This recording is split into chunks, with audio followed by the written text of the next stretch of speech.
We're talking about personal statements, okay? Your college essay, your acceptance into whatever trade post, high school. Some jobs might require something beyond your resume and cover letter. Jobs can ask for whatever they want, okay? If you are going for some sort of writing type job, don't you think they probably want to see something besides a resume and cover letter?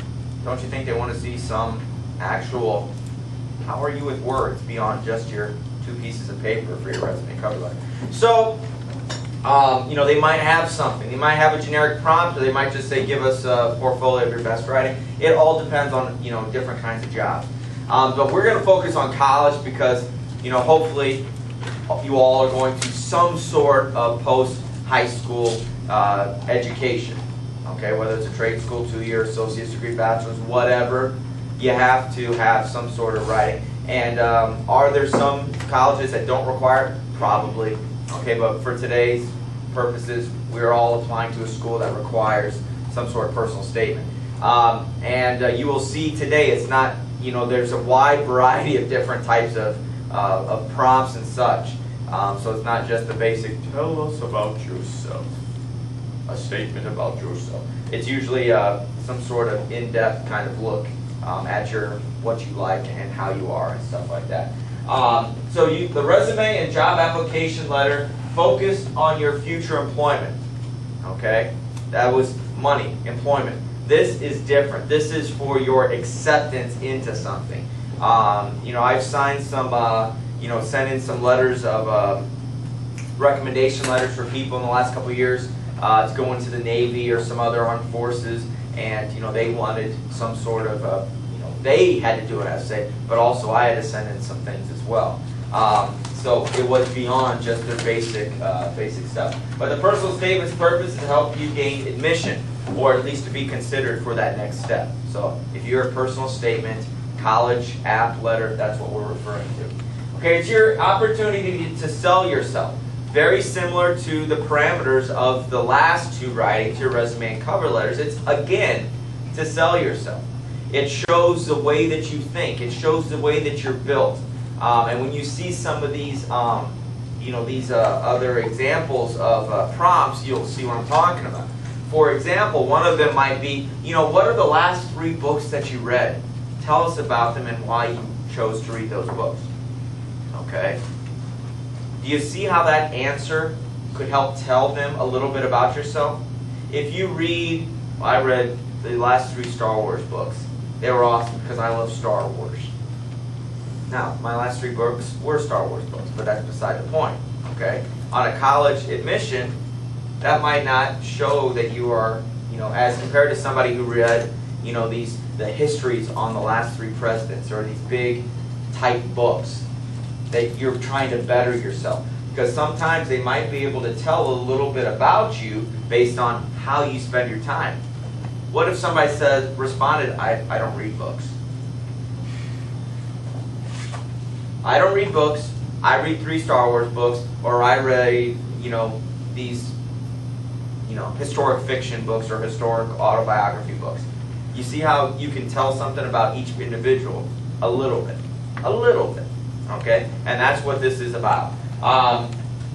Personal statements fall into 2 categories. The general, comprehensive personal statement, we'll see some examples of it, but then also a statement that responds specifically to a question being asked, like I just gave you an example a little bit ago. Sometimes it might be, who is your hero in life and why?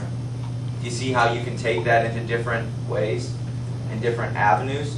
Okay, you could talk about your folks, you could talk about some hero that you know, a relative, a friend, something, but in your analysis as to why you think they're a hero and their traits, I learn a little bit about you. I learn about your backstory.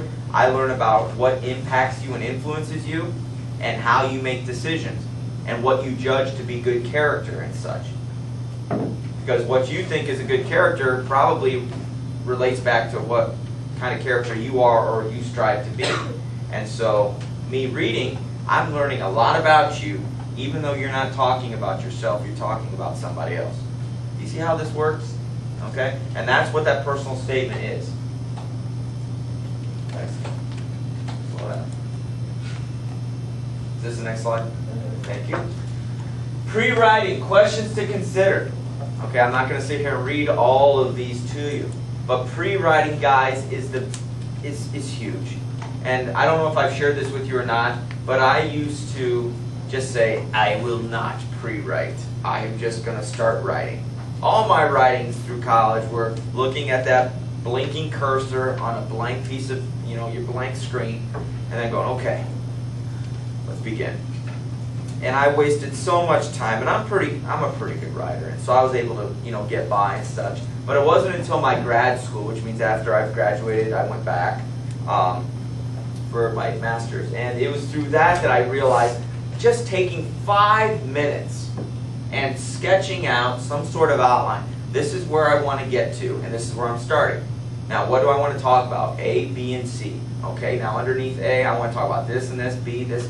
It just took off all of that stress, all of that moments of thinking, okay, where am I going next? Where am I going next? I've already thought about that. I can purge that and just focus on filling in the gaps. It's very helpful. And especially when you have something like this that you have so much writing on, whether you get into that dream school or not, okay, it's worth it. And that's what I'm going to push at you throughout this semester, especially come research paper time. You will save so many headaches if you just do some basic pre-writing, and that's what we'll deal with. But some things to consider, okay? And of course, whatever prompt you choose might not have all of these issues in there, but look at that middle one about obstacles. What obstacles have you had to overcome in your life? Discuss those with me. I can learn a lot about you. I learn about what you consider to be obstacles and what really are obstacles. Coming up, an absentee father, or there was a one-parent household or a divorce. That shows me you've had adversity to deal with. How did you overcome that? What about you are the product of a single mother? Okay, the father was never in a situation. The mother works 2 or 3 jobs to put you guys through school. And you go home, get your homework done. You pick your brothers and sisters up at 14 and 15. You are 14 and 15. And you're responsible for making sure they get their homework done and get cleaned up and have dinner on the table. Does that tell me a lot about your character? You probably didn't do that by choice, but you have to do that, don't you, for that situation? I learned a lot about you. Does that mean that I'm going to give you something over somebody else who came from that nuclear family, mom, dad, brother, sister, and a dog? Probably not. But if this person here never had a job, didn't have much adversity in their life, and then I see how you have dealt with it and excelled, and oh yeah, you were still a top 10 student. So you don't even begin to do homework until everybody's in bed at 9 or 10. So you're probably up until 1 or 2. And yet, you still excel. Does that tell you a lot about that person? Is that person bragging about what a stud they are with their time management? No. But those are obstacles. Those are challenges that they've had to overcome. Okay? Maybe as an athlete, you had an injury that you had to rehab from. And you weren't even guaranteed a spot on the team next year. You're a reserve borderline player. And you just hope to make it. Or you got cut your freshman year. And what motivated you? You worked out. You threw all summer long, all winter long, even though you weren't on the team. And then you tried out next year and you made it. Is that an obstacle? Yeah. Does that show me how you take failure and use that as a motivator? Yeah. Okay, and those are just examples, okay, of how you can talk about things in your life, even if you think, I haven't had obstacles. Well, think about things that you didn't get, that you wanted, and then how you went to get those and went after them. Those are obstacles. So think about that. So other things to help, facilitate thought and facilitate what I'm going to talk about. General writing, answer the questions that are being asked. I mean, that's basic. You're on your SAT, folks. They give you a prompt. If you don't answer that prompt, what do you get for the score? Boom! Those are so easy to grade. So easy to grade. Wow. They don't go into detail. You have great word choice, and your voice is wonderful. It's like, you didn't do what you're supposed to. Fail. 0. Move on. Because they have hundreds to grade, and they go through them pretty quickly. Okay? Answer the prompt. What are they talking about? If you want to talk about this, can you somehow connect the prompt to this? Then it's okay, as long as you're answering the prompt. Okay? And every prompt, every writing requirement is different, so make sure you do that. You know, tell a story. Better care about you. Because right now, I don't know you. Okay, you're a name on a piece of paper, and I will never meet you. How can I care about you? Do you think I'll care about you if you tell me that story about overcoming the obstacles and taking care of your family and all that? Does that help me paint a picture as to the type of person you are? Yeah. Okay. Now don't think, man, I haven't had it that rough. There's no way I can stand out. Of course you can stand out. You can tell stories. You can tell humorous stories. They're called anecdotes. You know, put something, you know, help yourself stand out. Don't just be, I'm answering the prompt. On a rubric, that's a 2. It means you're kind of insincere. It's just you kind of did what you're supposed to be. For word choice and voice, it's just nothing about you stands out. Nothing's memorable. Okay? So how can you stand out? And that's what you want to work on. You know, finding an angle. Okay? How can yours be different? How can you make it interesting? You know, be specific. You know, concentrate on that opening. Remember we talked about with your cover letter, the introduction is the most important. Especially when your reader doesn't really have to finish. I don't have to finish. Well, as a teacher I have to. But if I'm bringing you into my college, I don't have to read your stuff. I don't. You're trying to impress me. I'm not trying to impress you. And so if your thing is turning me off and I'm getting bored, am I going to finish it? I just have to finish it. No. Bye-bye. Recycle. Next. So you want to grab their attention. Are we there to entertain? Not necessarily.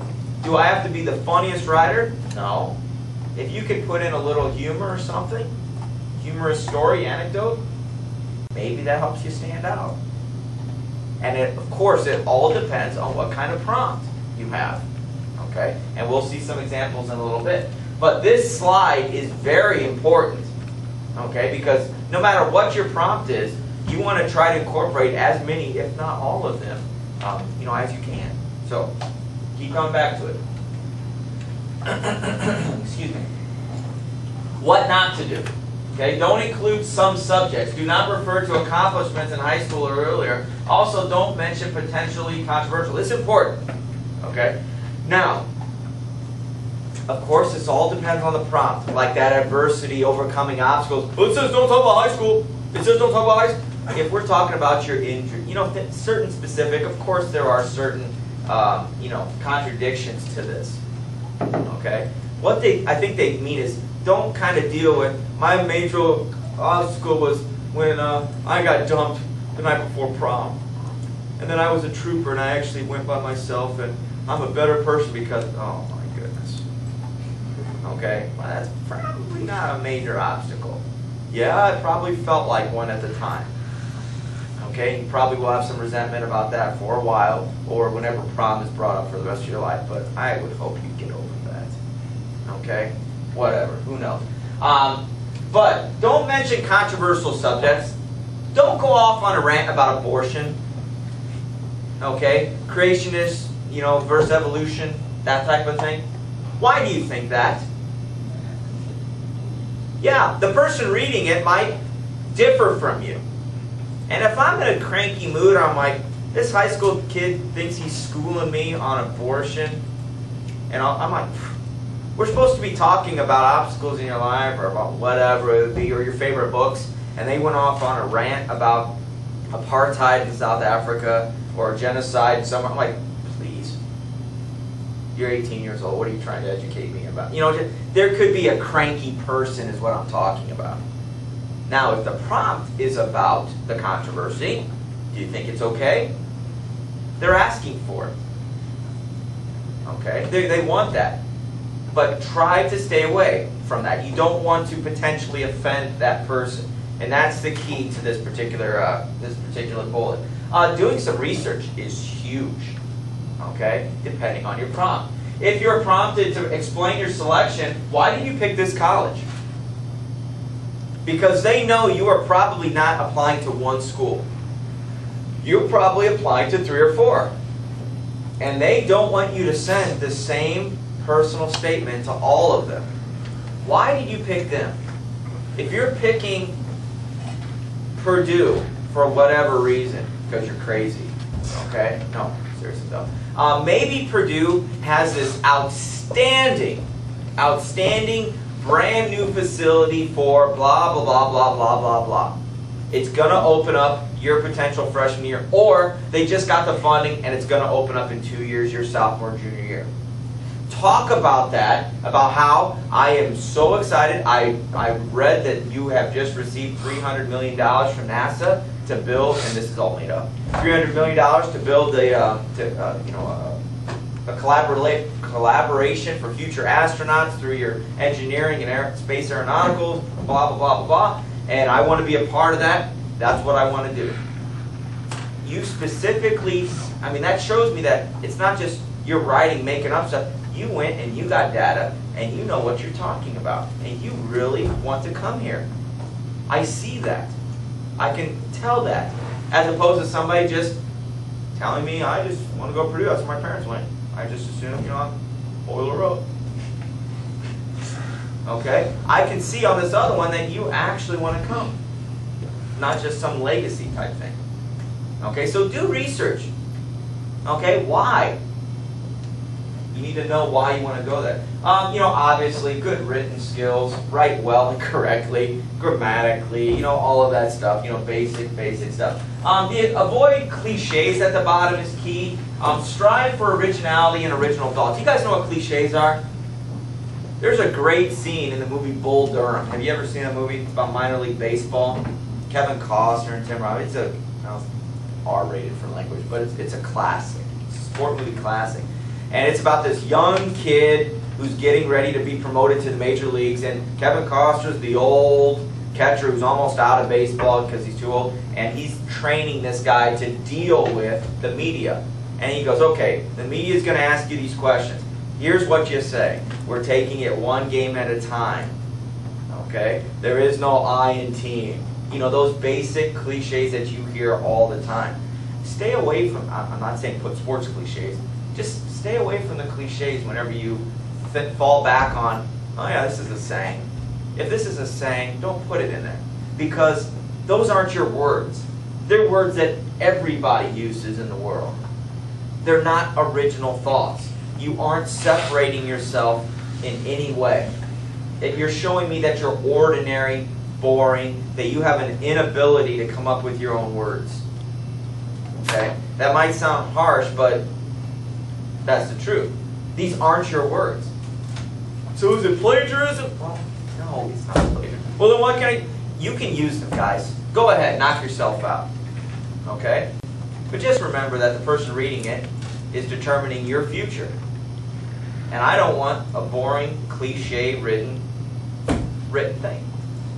Okay? It's not going to happen. So, just a FYI. Just rules of thought. Things to go by.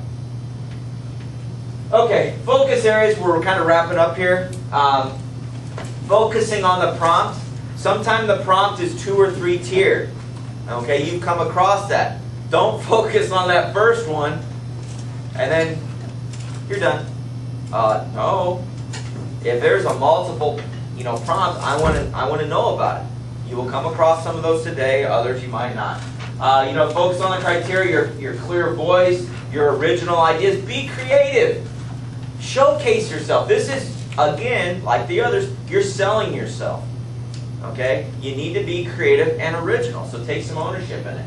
Your organization, is the whole thing an introduction? No, get our attention. What are we going to be seeing? And then boom, hit the body and come up with a conclusion at the end. And then make sure you're not rambling. Make sure it's not just some blog where it's just kind of a stream of consciousness, where it's just, I'm just writing whatever comes here. And this is where pre-writing can help you out. I want to start here and I'm going to end here. Okay? and I want to talk about this, this, this. Boom, you have a blueprint. You will not ramble if you follow that basic little list. So, some focus areas to concentrate on. Go ahead and click the, is this the Purdue one? This is Purdue's last year. Okay, 2012, their application for admittance into their school. Look at the prompts that they gave you. Okay, number one, you just have to, there are 3 questions which you can choose their essay. You just pick one. And it says 250 to 1,000 words in length. Is that very long? 250, my goodness, that's 2/3 of a page typed double spaced. That's not a lot of space. And 1,000 words is probably maybe 2.5 pages. Okay, so still not a ton to really sell yourself. So look at, describe how Purdue education will help you achieve your personal and or professional goals. What this does, it asks, what are your goals? How will our education system help prepare you? It sees what your desires are, what your hopes are. It sees, hopefully you do research, and this is kind of that example I gave a little bit ago. You know what they have to offer. Look at their courses that they have.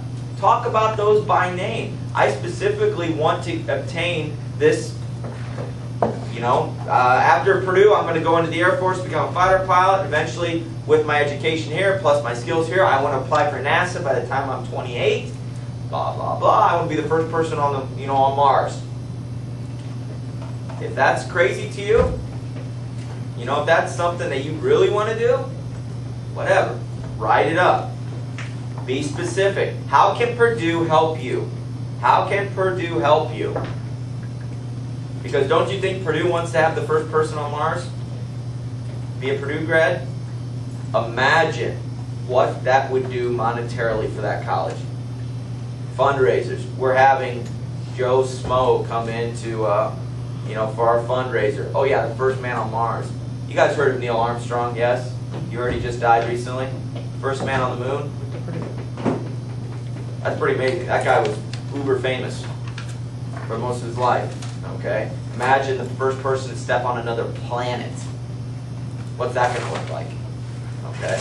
If that's going to be you, how can Purdue help you? They want to help you. They want their Purdue grad on there. Explain yourself near the end of a fulfilling lifelong career and you just published your autobiography. Share the title and the introduction. Think about that one. That's kind of a creative writing. What it does, it shows them where are you down the road. You're wrapping up your career. You're getting ready to retire, but you're writing an autobiography. What's that introduction look like? And give me a title. So it gives some creativity there. They get to see where you're going and how you got there. Okay, so just an example, some examples. There's another website here for a scholarship. In response to a Dr. Seuss poem. Okay, so not just a college essay, personal statement. You can do this stuff for scholarships.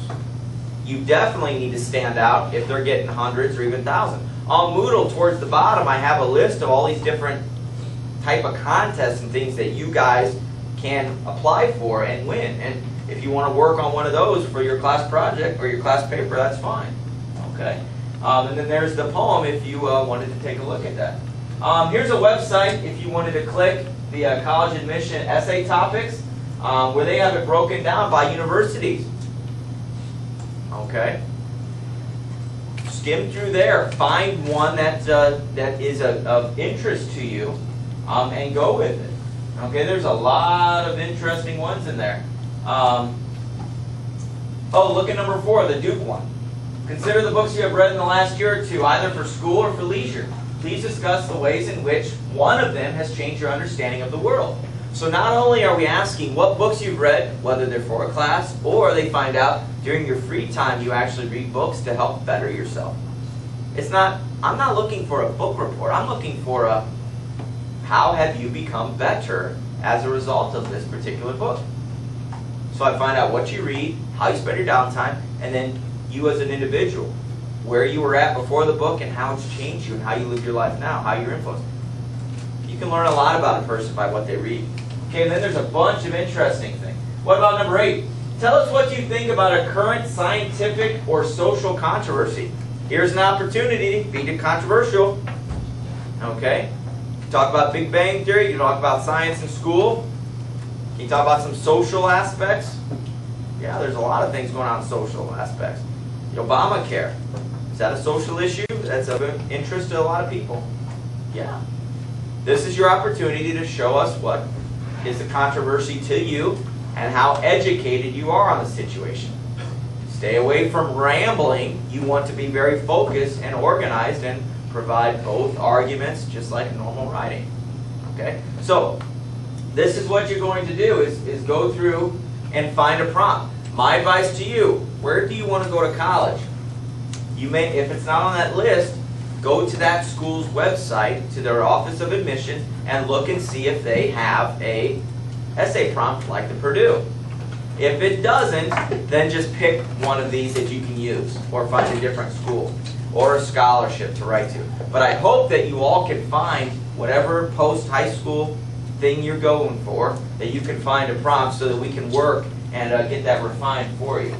Okay? So find it. Purdue has 3 choices.